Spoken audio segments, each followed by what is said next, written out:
हिंदूंना हिंदुत्वाची जाणीव करून देण्यासाठी आणि खरं हिंदुत्व हे काय आहे हे समजून सांगण्यासाठी आज आपल्यासोबत आहेत समर्थ भक्त श्री योगेश महाराज साळेगावकर. तर आपण आता त्यांना काही प्रश्न विचारू जेणेकरून आपल्याला आपल्या जे हिंदुत्व आहे त्याबद्दल तर अधिक आपल्याला त्याची माहिती होईल.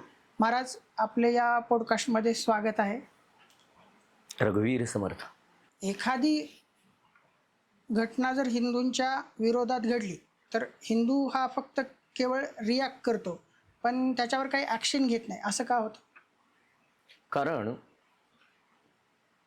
याला कारणीभूत असलेलं आमच्या महात्मा गांधींनी आमच्यावर जी अहिंसा लादल्या गेली ती मुख्य. भगवद्गीतेचा जो अर्धवट श्लोक आमच्या माथी मारला या महात्म्यानं, हे मुख्य कारण.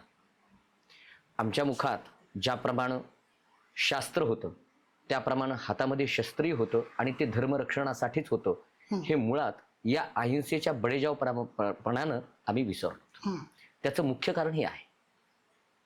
पण ज्यावेळेस हिंदू धर्म कोणी धर्माबद्दल जर विरोधी बोलत असेल त्यावर रिॲक्ट होण्यापेक्षा त्याच्या दोन थोबाडीत मारेल ना, त्या दिवशीपासून त्या क्षणापासून हिंदू धर्मावर गरळ ओकणाऱ्या लोकांची संख्या निश्चित कमी होईल.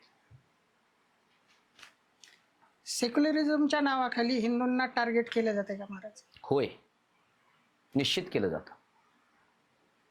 आणि ही सेक्युलरिझम जी आहे ती फक्त हिंदूंच्याच माथी मारल्या जाते, कारण आम्ही तेवढे सहिष्णू बनलो आहेत. आम्ही हिंदुत्वातलं त्व सोडून दिलं. मुळात आज हिंदूंचा वैरी बनला आहे. सावरकरांचं इथे एक मला वाक्य छान आठवतं की सावरकर म्हणाले होते, मला मुसलमानांची भीती वाटत नाही, मला ख्रिश्चनांची भीती वाटत नाही, मला हिंदूंची भीती वाटते, कारण हिंदूंनीच आज हिंदुत्वाशी वैर सुरू केला आहे. आणि त्याचा अनुभव आज प्रत्येक क्षणाला आपल्याला येतो आहे. आजकाल जे आपण हिंदूंचे सण साजरे करतो तर प्रत्येक वेळेस असं बघण्यात येतं की हिंदूंच्या सणावरच काही नियम अधिक लावले जातात. हो, कारण मागच्या प्रश्नातलं जे आपलं प्रश्न होता त्याच्यातच उत्तर हे आहे की हिंदू सहिष्णू झाला आहे.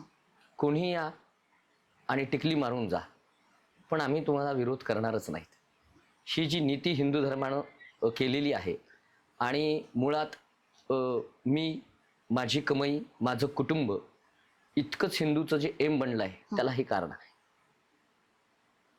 काही हिंदूंना त्यांचा धर्माचा अभिमान दाखवायला सुद्धा भीती वाटते. असं का? कारण अहिंसेचा बळीजा, आणि मी जर काही बोललो तर मला कोणीतरी मारेल. आमच्या धर्मात एकी नसणं, की माझ्या धर्मातल्या एकाला जर कोणी बोलत असेल तर माझे 10 जण तिथे धावून येतील धर्माचे आणि त्याचं रक्षण करतील, ही वृत्ती हिंदूंची कमी झाली. त्यामुळं हा प्रश्न बोळकावला आहे. आजकाल काय झालंय, सोशल मीडियावर हिंदू विरोधी नॅरेटिव्ह जास्त पसरवत आहेत लोक आणि त्याला हिंदूच बळी जात आहे. एखाद्याला जर गाजायचं असेल तर हिंदू धर्मावर टीका करा आणि गाजा, हा ट्रेंड सुरू झालाय. कारण हिंदू धर्माला काही जरी बोललो, हिंदू धर्माच्या देवदेवतेवर बोललो, संतांवर बोललो, तरी सुद्धा कोणीही याचा विरोध करत नाही, कारण आमच्यामध्ये एकी मुळात राहिलीच नाही. त्यामुळं या गोष्टी सहज होत आहेत. हिंदू समाज जो आहे स्वतःला डिवाईड करत आहे, म्हणजे जात, पंथ, विचार वेगवेगळे अनुयायी होत आहेत. तर त्याचा फायदा जो आहे तो इतर धर्मियांना काय होतं आहे की त्याच्यामुळं धर्मांतर जास्त वाढलेलं आहे. मग समाजाला खरंच काही ह्याच्यात बदल करण्याची गरज आहे. हा, निश्चित. जात आमच्याकडे पहिल्यापासून चालत आलेली आहे, पण जात ही आमच्या चौकटीच्या आत होती. त्याच्यासाठी ब्राह्मणेतरवा मराठा माळी जैन, पारशी बौद्ध वा शीख बहुपंथ श्रद्धावान, आम्ही भारत भूचे पुत्र अंतरात जाणू खूण, बंधू बंधू यांच्या कलही जरी शिरला कोणी गेही, उसळून बोलू सारेही पाय काढ देशातून, हिंदूंचा हिंदुस्थान, हे आम्हाला ठणकावून सांगण्याची वेळ आलेली आहे. आणि आम्हीच जर आमच्यात भांडत राहिलो तर त्याचे परिणाम काय होतील, तर दोघांचे भांडण लाभ तिसऱ्याचा ही म्हण ठावी, ना तुला न मजला पोळी श्वानाला का घालावी, नीच वृत्तीने परहस्ती जन्मभूमी केवी द्यावी, स्वर्गलोक सुरलोकांचा पाताल नाग लोकांचा अभिमान तयांना त्यांचा, अमुचाही हा अभिमान हिंदूंचा हिंदुस्थान. हे प्रत्येक हिंदूच्या हृदयामध्ये ठसल्या गेलं पाहिजे. जात चौकटीच्या आत ठेवून मी बाहेर पडलं की केवळ हिंदू आणि हिंदू आहे, हे जेव्हा प्रत्येक हिंदूंच्या हृदयात उतरेल तेव्हा हिंदू धर्माला सुवर्ण काळ आल्याशिवाय राहणार. आजकाल अनेक हिंदूंचे जे मंदिर आहेत त्यावर सरकारचं नियंत्रण होत आहे, तर ते योग्य आहे की हा अन्याय केला जातो? हा अन्याय केला जातोय. कारण हिंदूंच्या मंदिरातून जे अर्पण हिंदू लोक करतायत, सरकार याच पैशावर मुसलमान आणि ख्रिश्चनांचं उदात्तीकरण करत आहे. हे जगजाहीर आहे. आपण माहितीच्या अधिकाराखाली याची माहिती सुद्धा घेऊ शकतो. आणि आपलं सरकार धर्मनिरपेक्ष आहे, तर फक्त हिंदूंच्याच प्रार्थनास्थळावर किंवा मंदिरावर अधिग्रहण कशामुळे? एखाद्या मस्जिदीचं अधिग्रहण का सरकार करत नाहीये? एखाद्या चर्चचं अधिग्रहण का करत नाहीये?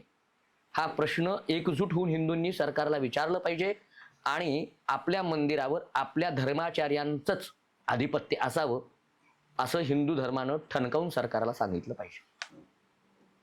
आज मीडिया सुद्धा हिंदू जो आहे त्यांच्या विषयावर बायस झालेला आहे, की हिंदूंचा काय विषय असला तर तो तिथंच दाबला जातो आणि इतर धर्मियांचा जो विषय आहे किंवा त्यांची काही समस्या आहे ती वारंवार लोकांना दाखवल्या जाते, जेणेकरून त्यांचं मतपरिवर्तन व्हावं.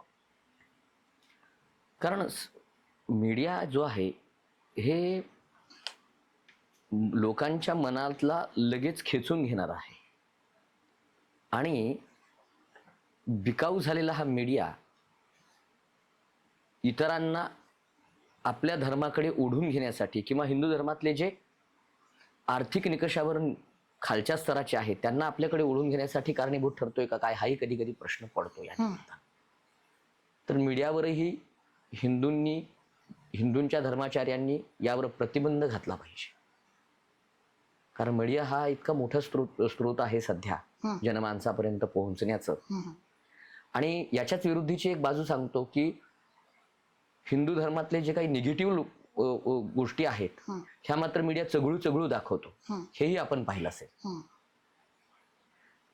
एकीकडून काय, ह्या मीडियाला कदाचित मुस्लिम किंवा ख्रिश्चन या लोकांकडून पैसा मिळत असावा आणि त्यामुळं तसे ते वागत असावे असा माझा संशय आहे. म्हणजे इतर धर्मियांकडून त्यांना फंडिंग मिळत आहे, मिळत असणार. हिंदूंना टार्गेट करण्यासाठी निश्चित मिळत असणार. मग अशा वेळेस हिंदू समाजाला एक स्ट्रॉंग लिडरशिप का मिळत नाही? कारण की राजकारणी लोक तर त्यांची पोळी भाजून ते पुन्हा बाजूला होतात इलेक्शनच्या नंतर. मुळात राजकारणानेच आपल्या हिंदूचा घात केला आहे आणि हे राजकारणी हिंदूच आहेत.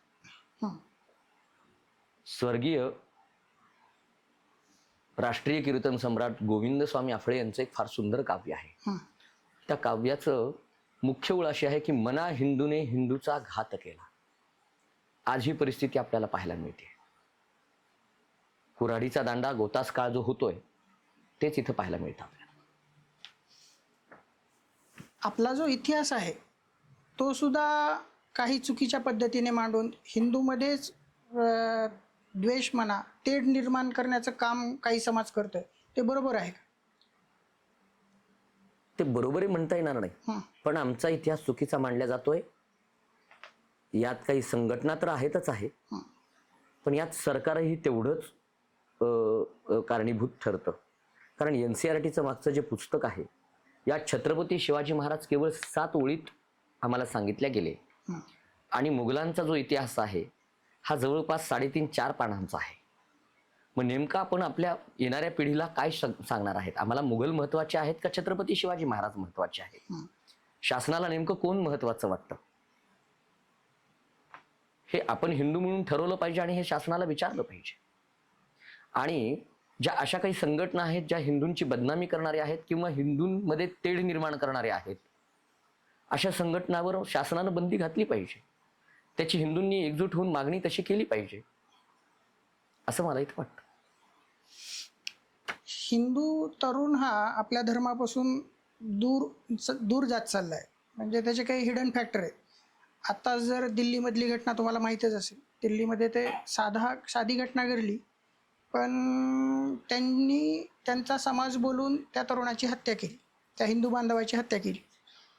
पण हिंदू समाज जो आहे, नाहीतर हिंदू तरुण जो आहे, तो फक्त सोशल मीडियावरच शेर आहे, पण तो जमिनीवर असा का उतरत नाही?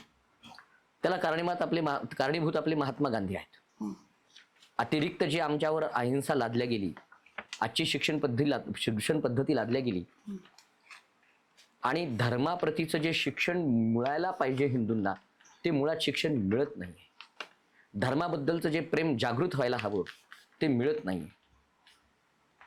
हे धर्माबद्दलचं प्रेम, धर्माचं आचरण, या गोष्टी हिंदू बांधव जेव्हा सुरू करतील, धर्मासाठी मरावे, मरोणी अवघ्यासी मारावे, मारिता मारिता घ्यावे राज्य आपुले, देव मस्तकी धरावा, अवघा हलकल्लोळ करावा, मुलुख बडवा की बुडवावा धर्मस्थापनेसाठी, हे जेव्हा हिंदूंच्या हृदयात आणि मस्तकात उतरेल ना, तेव्हा निश्चित हिंदू रस्त्यावर उतरेल आणि त्यांच्यावर होणाऱ्या अत्याचाराचा प्रतिकार निश्चित करेल.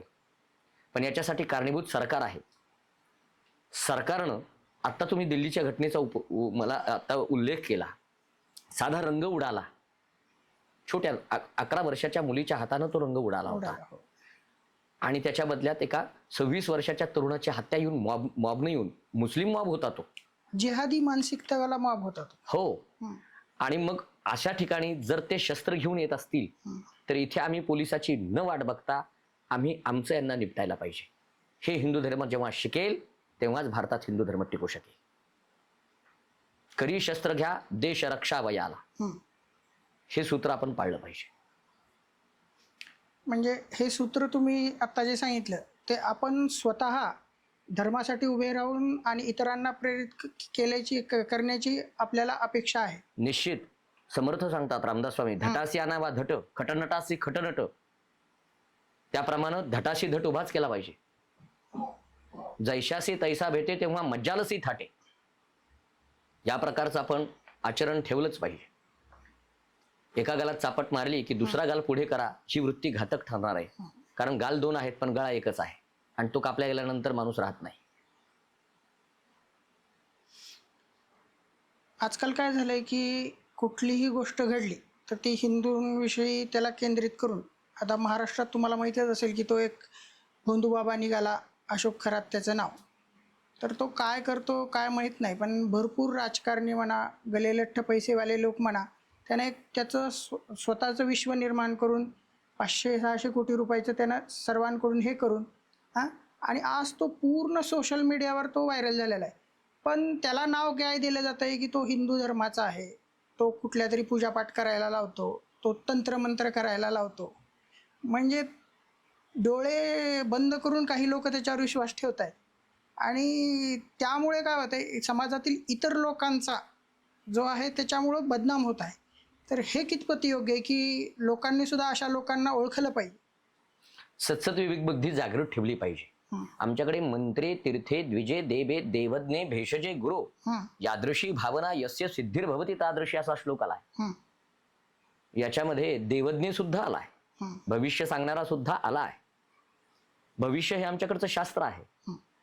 आणि असे भोंदू बाबा हिंदू धर्मातच आहे असं नाहीये, ख्रिश्चनातही आहेत, मुसलमानांमध्ये तर प्रचंड ह्या गोष्टी आहेत. पण मीडिया याचा कधी ओहापोह करत नाही. बरोबर आहे. केवळ हिंदूंना मुद्दाहून टार्गेट केल्या जातं. आणि मी मगाशी सांगितलं की मुस्लिम धर्म किंवा ख्रिश्चन धर्म याची फंडिंग या मीडियाला होत असणार, त्याच्याशिवाय मीडिया हे करत नाही. हिंदू समाज हा जास्त आहे, त्यामुळे त्यांची TRP रेट वाढते, त्याच्यामुळेच हेच ते वारंवार दाखवतात. अगदी सत्य. आणि त्यानुसारच हिंदू समाज जर एखादी गोष्टीमध्ये काय होतं की एकमेकांना खाली नेण्यासाठी, जर एखादा कोण चांगलं कार्य करत असेल तर तो काय त्याला खाली ओढून मी ते करायचं, अशी प्रवृत्ती जास्त होत चालली आहे, मानसिकता हिंदू समाजाची.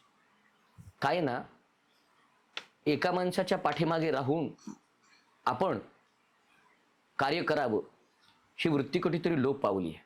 कारण राजकारणी लोकांनी स्वतःची पोळी भाजून घेण्यासाठी जातीमध्ये ज्या भिंती निर्माण केल्यात, आज जर आपण पाहिलं ना, तर संत सैना नाभ्यांची पुण्यतिथी आली तर नाभी समाज एकत्र येतो आणि त्यांची पुण्यतिथी साजरी करतो, सप्ताह साजरा करतो. हो. नरहरी सोनारांची पुण्यतिथी आली हं. तर सोनार समाज एकत्र होतो आणि त्यांची पुण्यतिथी साजरी करतोय. सावता माळ्यांची आली की माळी समाज येतोय. हं. हे का? या संतांनी काय त्या त्या समाजासाठीच फक्त उपदेश दिलाय का? नाही. एक लक्षात घ्या, जाती जाती ह्या माळेतल्या मण्यासारख्या आहेत आणि हे संत विचार जे आहेत ते दोऱ्यासारखे आहेत. हे संत आमची ही मणी एकत्र करून हिंदू धर्माची माळ निर्माण करतात. त्यामुळे हे संत आमच्यापासून तुटले नाही पाहिजेत आणि ते तोडण्याचं पाप या राजकारणी लोकांनी केलंय. जर आज हिंदू जागृत झाला नाही तर 20 वर्षानंतरचं चित्र कसं असेल? भारत स्वतंत्र झाल्यानंतर पाकिस्तानचा जसा तुकडा पडला होता हं. तसे तुकडे पाहण्याची वेळ येऊ नयेत. त्यामुळे हिंदूंनी आत्ताच जागृत होऊन धर्मावर आणि देशावर प्रेम करणं गरजेचं आहे. म्हणून त्याच्यासाठी दासगणू महाराजांनी सांगितलेल्या श्लोकामध्ये थोडा बदल करून सांगतो हं.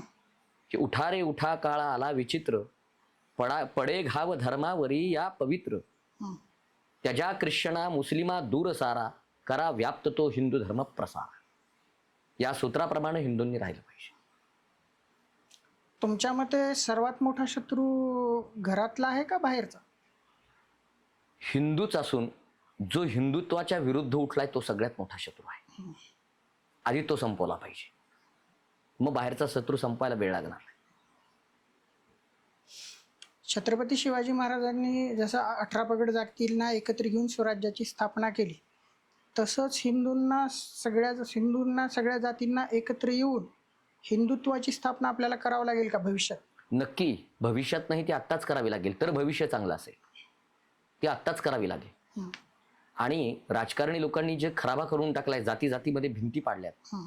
आज कीर्तनकार, व्याख्यानकार, प्रवचनकार हे संतांचे विचार घेऊन जेव्हा समाजात जातील तेव्हा सगळा समाज एका भगव्याखाली एकत्र येऊ शकतो. हो. याच्याशिवाय एकत्र येणार नाही. एक गोष्ट जी हिंदू समाजाने आजपासून बदलली पाहिजे आणि ती कोणती, अशी तुम्हाला कोणती वाटते? मीच माझ्या धर्माचं जे आचरण करत नाही, मला माझ्या धर्माबद्दल जे प्रेम वाटत नाही, ती गोष्ट सोडून दिली पाहिजे. मी माझ्या धर्मावर प्रचंड प्रेम करावं. यासाठी आमच्या छत्रपती संभाजी महाराजांनी जे बलिदान दिले, 40 दिवस ज्या हाल अपेष्टा सोसल्यात, त्या नित्य आठवून हिंदूंनी हिंदू धर्माचं आचरण करावं. धन्यवाद महाराज, आपण आम्हाला आपल्या अमूल्य म्हणजे व्यस्तता असून सुद्धा वेळ दिलात त्याबद्दल आपले धन्यवाद. जय जय रघुवीर समर्थ.